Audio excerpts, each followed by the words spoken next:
Okay. Good morning, students. Today we will study about the next chapter, chapter number 10, cell and cell organelles. Okay. What is mean by cell? That cell is a structural and functional unit of any living organism, like plants, like human beings, or like any animals. Okay. तिथे बघा cell and cell organelles. Cell म्हणजे काय तर पेशी, आपल्या शरीरात ज्या पेशी उपलब्ध असतात त्या पेशी आणि त्या पेशींचे काही भाग ह्यालाच आपण म्हणतो पेशी आणि पेशी अंगके म्हणजे cell and cell organelles. Okay. So today we are studied about the cell and cell organelles. Okay, there is a different kind of cells present in a human beings or any living organisms. Now here first one, there is a mainly two kind of cells present in plant cells, plant and animal. So here you can see there is a diagram of plant cells. Okay, this type of cell present in a plant. म्हणजेच ह्या प्रकारची जी पेशीची ही जी संरचना आहे ती शक्यतो आणि जास्तीत जास्त वनस्पती पेशींमध्ये आढळून येते. आणि हे जे सेल अँड सेल ऑर्गॅनल्स आहेत म्हणजे ज्या पेशी आहेत आणि पेशींचे काही प्रकार आहेत, पेशींचे काही भाग आहेत जे आपण आज या व्हिडिओमध्ये बघणार आहोत. तर पहिल्यांदा बघूयात, this is a structure of the cell. म्हणजे ही वनस्पती पेशींची संरचना आहे. अशा प्रकारच्या पेशी आपल्याला वनस्पतींमध्ये आढळून येतात. नाव here there is a some parts of the cell. इथे काही सेलचे भाग दाखवलेले आहेत. अशा प्रकारची संरचना, अशा प्रकारचे स्ट्रक्चर आपल्याला प्रत्येक वनस्पतींमध्ये आढळून येतं. जेव्हा आपण त्याचे काही भाग मायक्रोस्कोप खाली स्टडी करतो तेव्हा आपल्याला अशा प्रकारचं स्ट्रक्चर दिसून येतं. Now here the cell is divided into many parts like mitochondria, cell wall, cell membrane, nucleus, cytoplasm, plastids, vacuole, chloroplast and Golgi complex. Now today we'll deeply study about these parts and the function of these parts. Okay. Now here first part is a cell wall. Okay. This is a main part of the cell. Cell wall म्हणजे पेशी भित्तिका किंवा पेशींची भिंत हा सगळ्यात महत्त्वाचा भाग आहे सेल स्ट्रक्चरमधला. ओके. नाव सेल वॉल नावातच तुम्हाला समजलं असेल की हा भाग नक्की काय आहे. सेल वॉल मीन्स पेशी भित्तिका किंवा पेशींची भिंत. Okay. Now this cell wall, this outermost covering or this outermost layer of the cell, it is known as cell wall. Okay. Now what is mean by cell wall? The outermost layering or outermost covering of the cell, it is known as cell wall. Now here next one is the cell membrane. Okay. Then inner covering of the cell wall after inner covering of the cell after the cell wall or second layer of the cell wall, it is known as a cell membrane. Okay. Now third one is a nucleus. We know that about the nucleus. Nucleus means केंद्रक किंवा कोणत्याही गोष्टीचा मध्यभाग ह्याला आपण nucleus असं म्हणतो. नाव इथं सुद्धा या पेशींमध्ये सुद्धा न्यूक्लियस म्हणजे या पेशींचा जो मध्यभाग आहे त्याला आपण न्यूक्लियस किंवा केंद्रक म्हणू शकतो. नंतर येतं ते cytoplasm. What is mean by cytoplasm? Cytoplasm काय असतं? इट इज पेशी द्रव्य. म्हणजे या पेशींमध्ये हे जे ग्रीन कलरचं जे लिक्विड टाईप सोल्युशन दिसतंय त्याच सोल्युशनला आपण म्हणतो सायटोप्लाझ्म किंवा पेशी द्रव्य. नंतर येतं प्लास्टाइड्स. ओके. प्लास्टाइड्स म्हणजे काय तर लवके. पेशींना जो रंग प्राप्त होतो म्हणजे आपण बघतो की वनस्पतींची पाने हिरव्या रंगाची असतात पण त्यांची फुले किंवा फळे ही लाल, पिवळी वेगवेगळ्या रंगाची असतात. तर या वनस्पतींना हा रंग कुठून प्राप्त होतो? They because of plastid. Okay. Plastids is responsible for the colouration of the plant, flowers, leaves और fruits. Then next one is a vacuole. Okay. What is mean by vacuole? Vacuole is a sac like structure. व्हॅक्युअल म्हणजेच रिक्तिका. हे एका प्लॅस्टिकच्या बॅगसारखं किंवा प्लॅस्टिकच्या पिशवीसारखं एक structure असतं ज्याच्यामध्ये वनस्पती आपलं फूड स्टोरेज मतलब it is a used for food storage और any wastage materials. Then next one is a chloroplast. Okay, chloroplast म्हणजे काय? क्लोरोप्लास्ट म्हणजे हरितद्रव्य. Okay, and it is responsible for the green coloration of the leaves in plants, and chloroplast is also useful in the food production by the respiration. Then last one is a Golgi complex. Okay, Golgi complex is mainly useful in the preparation of cell wall, cell membrane or nucleus. Now here this is a different kinds of a different parts of a cell structure, that is a mitochondria, cell wall. Now here last one is a mitochondria, and mitochondria plays an important role in the cell structure. Why? Because everything, every human or every living organisms need energy, and this energy is provided by the mitochondria. Okay, म्हणजे प्रत्येक सजीवाला किंवा प्रत्येक झाड असू द्या, वनस्पती असू द्या किंवा कोणतेही प्राणी असू द्या किंवा मनुष्य असू द्या, त्यांना हालचाल करण्यासाठी एका विशिष्ट ऊर्जेची शक्तीची गरज असते. तर ती शक्ती, ती ऊर्जा आपल्याला कुठून मिळते? तर मायटोकॉन्ड्रिया म्हणजेच तंतुकणिका ह्या पेशीच्या अवयवापासून आपल्याला शरीराला ती ऊर्जा पुरवली जाते, आणि त्यामुळे आपण वेगवेगळ्या प्रकारची जी सर्व प्रकारची आपली कामे आहेत ती आपण योग्य पद्धतीने पूर्ण करू शकतो. Okay, so the main thing is mitochondria provides energy to the cell. That's why we can work easily. Now here we can see the function and description of each and every part. Okay, now first one is a cell wall.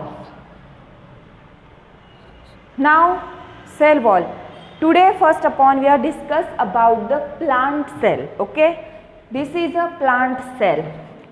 The cells are present in both plant and animals, but there is a difference between the plant cell and animal cell.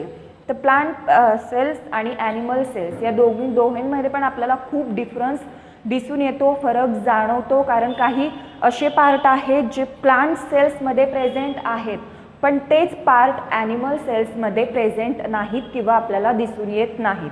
तर ते कोणकोणते आहेत ते सुद्धा आपण पुढे लक्षात घेणार आहोत. पण त्याआधी आपण बघणार आहोत हे जे सेल्सचे जे डिफरंट पार्ट्स आहेत त्यांचं डिस्क्रिप्शन, म्हणजे त्यांचा उपयोग, त्यांची कार्य आणि ते कशापासून बनले जातात. नाव फर्स्ट सेल वॉल. ठीक आहे, म्हणजे पेशींची भिंत आहे, जी वॉल आहे सेल्सची, ती कशापासून बनली जाते आणि तिचा आपल्याला पेशींसाठी कशा प्रकारे उपयोग होतो. तर बघूयात आपण. First one is a cell wall. Okay,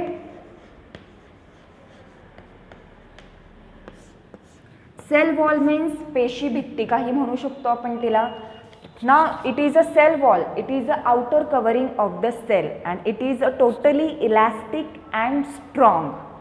हे जे सेल वॉल आहे हे पेशींच्या बाहेरील बाजूनं पेशींचं आवरण असतं, पण ते खूपच लवचिक आणि मजबूत असतं.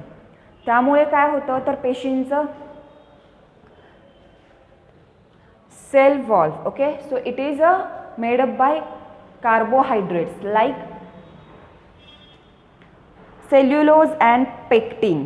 Okay, now basically the cell wall is present in only in a plant cell, not in a animal cell. Okay, so first main thing that cell wall is present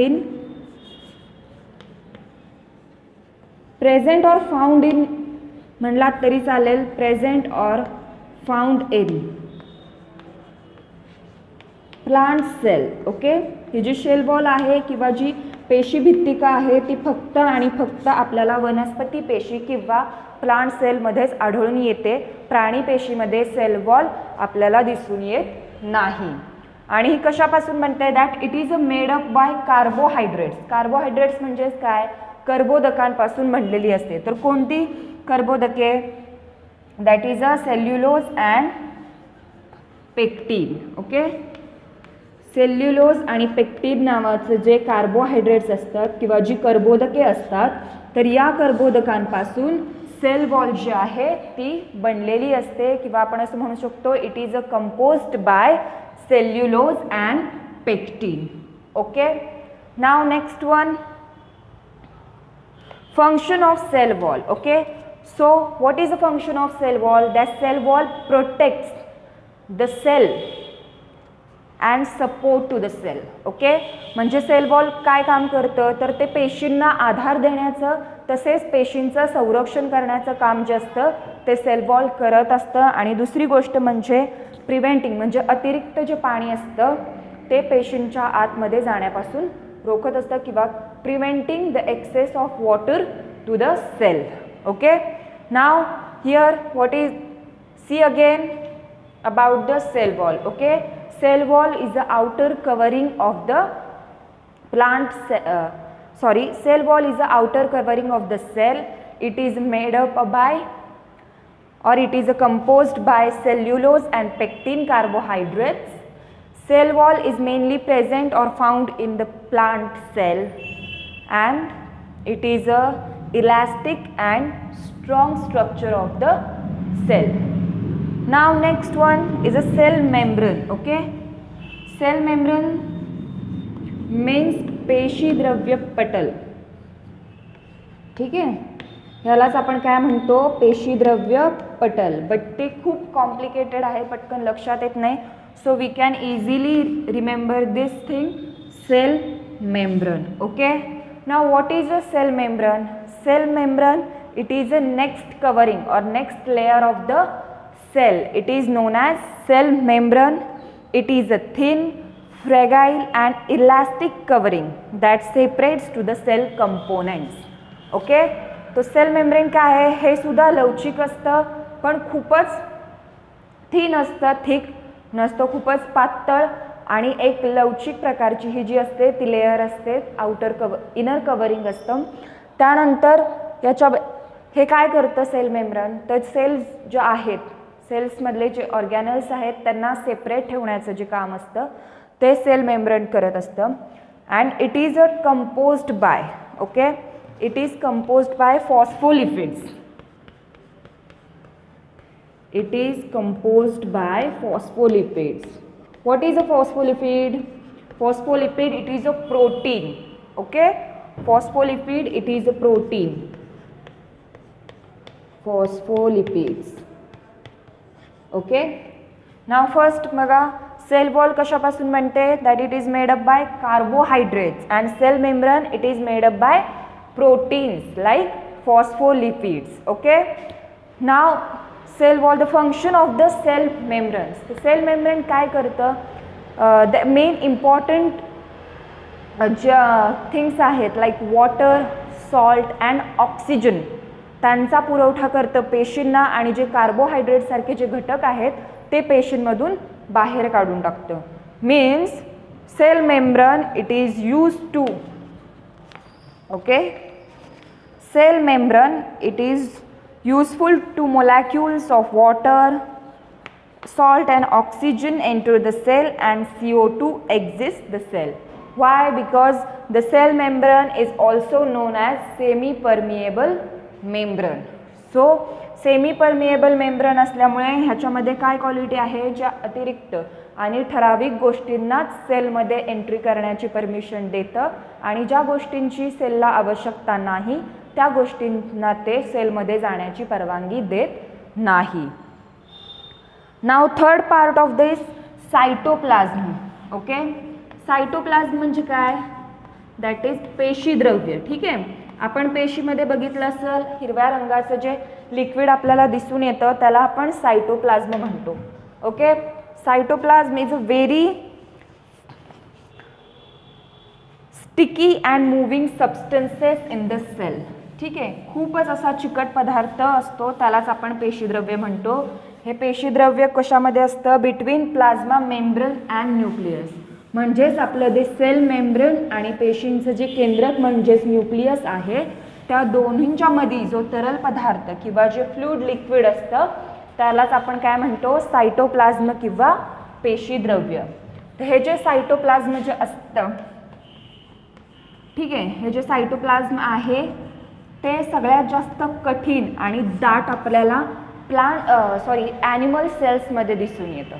आणि प्लांट सेल्समध्ये हे खूपच पातळ आणि स्टिकी म्हणजे चिकट असं आपल्याला दिसून येतं. पण ॲनिमल सेल्समध्ये ते खूपच कठीण आणि दाट अशा स्वरूपात आपल्याला दिसून येतं.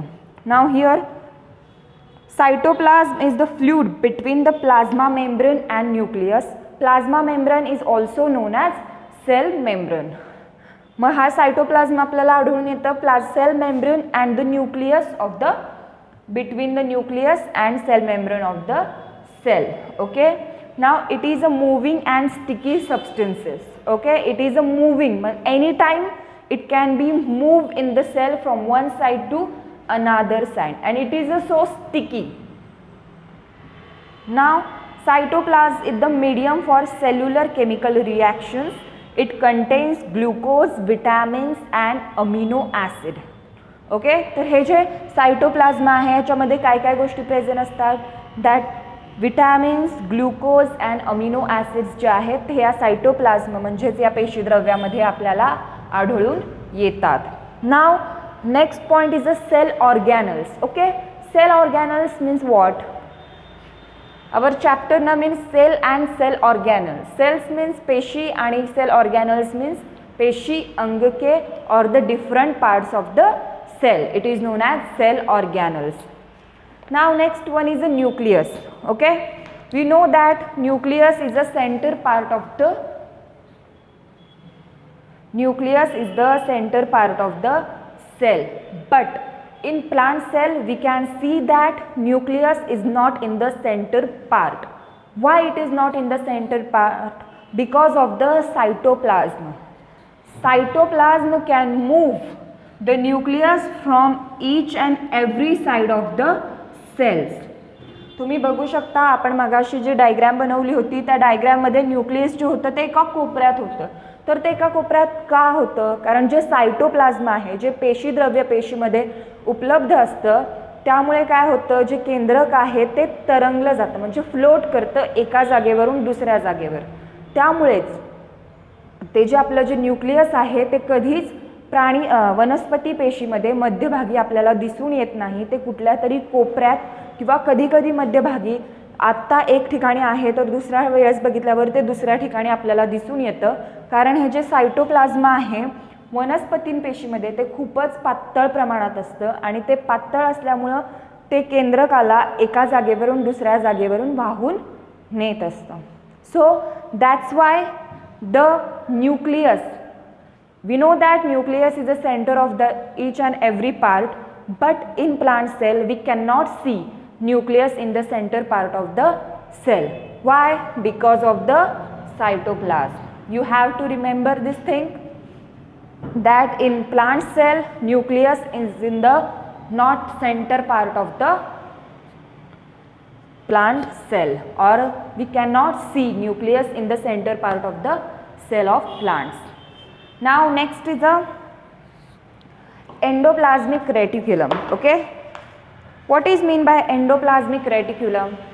That means endoplasmic reticulums म्हणजेच आंतरद्रव्य जालिका.